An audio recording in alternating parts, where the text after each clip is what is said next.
Halo teman-teman, Assalamualaikum warahmatullahi wabarakatuh. Di sini saya akan melanjutkan apa sih yang perlu ditulis setelah kita menentukan bab 1, bab 2, bab 3, bab 4, dan bab 5 yang telah saya jelaskan di video sebelumnya.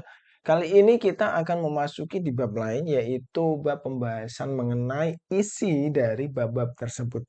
Yang sebelumnya saya ingin menjelaskan bahwa di dalam skripsi itu ada pembukaan atau beberapa materi atau beberapa artikel atau tulisan yang akan diisikan sebelum memasuki bab 1.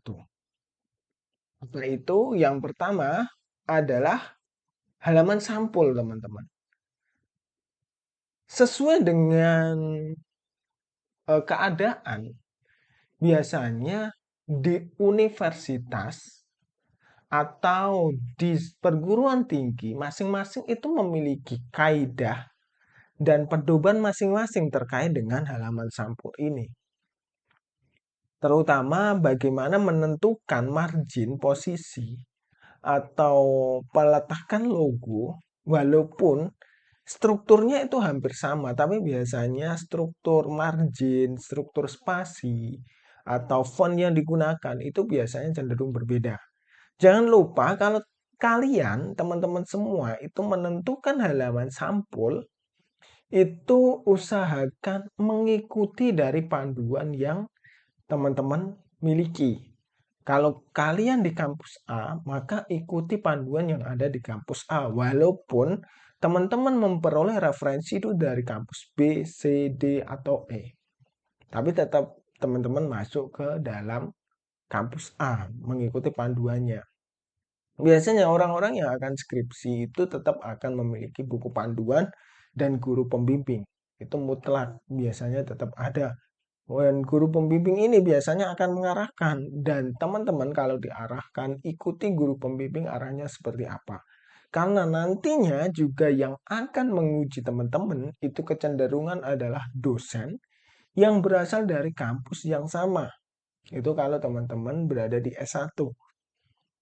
Tapi kalau teman-teman berada di S2 atau S3 itu biasanya nanti ambil dari universitas lain atau mungkin ada sidang-sidang yang sifatnya terbuka, tertutup, dan lain sebagainya. Itu ada. Setelah memperoleh halaman sampul, teman-teman masuk ke dalam halaman judul. Halaman judul ini nanti berisi berbagai hal yang terkait dengan judul. Judulnya apa, objeknya apa, seperti itu. Terus nanti setelah judul itu halaman persetujuan. Halaman persetujuan ini nanti yang berisi dengan tanda tangan, tanda tangan. Tanda tangan nanti tanda tangan ini dimintakan ke berbagai dosen yang teman-teman miliki. Misalnya dosen pembimbing, dan lain sebagainya. Itu halaman persetujuan. Halaman pengesahan ini biasanya nanti juga ada dosen pengujinya juga. Terus yang berikutnya adalah halaman moto dan persembahan. Ini adalah tulisan-tulisan yang terkait dengan tulisan teman-teman semua. Terserah teman-teman mau nulis apa. Karena itu hak dari kalian semua. Tapi saran saya jika teman-teman memiliki skripsi itu jangan menulis moto dan persembahan untuk pacar, untuk kekasih, dan lain sebagainya. Alasannya apa? Karena ini skripsi ini akan menempel terus dan akan menjadi arsip. Baik itu arsip teman-teman semua ataupun arsip kampus. Dan ketika teman-teman memiliki pacar yang teman-teman menjadi pacarnya saat sedang mengerjakan skripsi, syukur-syukur teman-teman akan menjadi bagian dari kehidupan mereka. Tapi kalau tidak, maka ini akan menjadi pertanyaan. Misalnya teman-teman memiliki anak atau teman-teman memiliki pasangan yang lain nanti, ini akan menjadi sebuah bahan kecemburuan, sebuah bahan pertanyaan yang sebenarnya tidak perlu untuk dicantumkan di dalam sebuah skripsi. Seperti itu. Terus yang berikutnya adalah pernyataan keaslian skripsi. Biasanya pernyataan keaslian ini ada hubungannya dengan materi. Jadi teman-teman ikuti saja halaman-halaman ini sesuai dengan skripsi-skripsi kakak kelas teman-teman semua. Formatnya teman-teman mengikuti dari buku panduan, tapi untuk pengerjaannya, contoh kalimatnya, teman-teman bisalah nyontoh dari skripsi yang kakak kelas teman-teman miliki. Teman-teman di era seperti ini kan gampang lah. Misalnya pergi ke perpus, terus teman-teman memotretnya, memfotonya, atau mungkin minjem. Tapi nek minjem kan kayaknya kurang kurang baik kan gitu. Teman-teman foto aja nanti. Spread, nanti teman-teman bisa menulisnya. Terus yang berikutnya adalah halaman abstraksi. Halaman abstraksi ini kan berisi rangkuman singkat yang menjelaskan tentang gambaran skripsi teman-teman keseluruhan dari bab 1 sampai bab 5. Dan halaman abstraksi ini biasanya ada yang bertulisan bahasa Indonesia dan juga bahasa Inggris.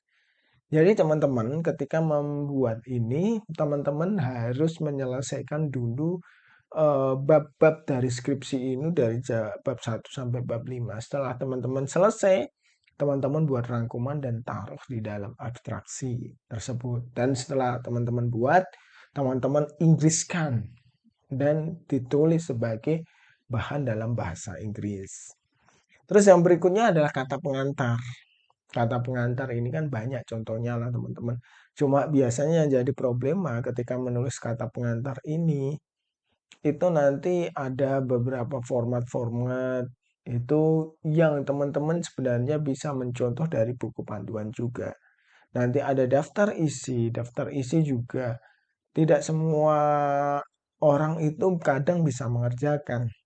Karena daftar isi biasanya ketika ada pergeseran dikit itu minta update atau minta dirubah.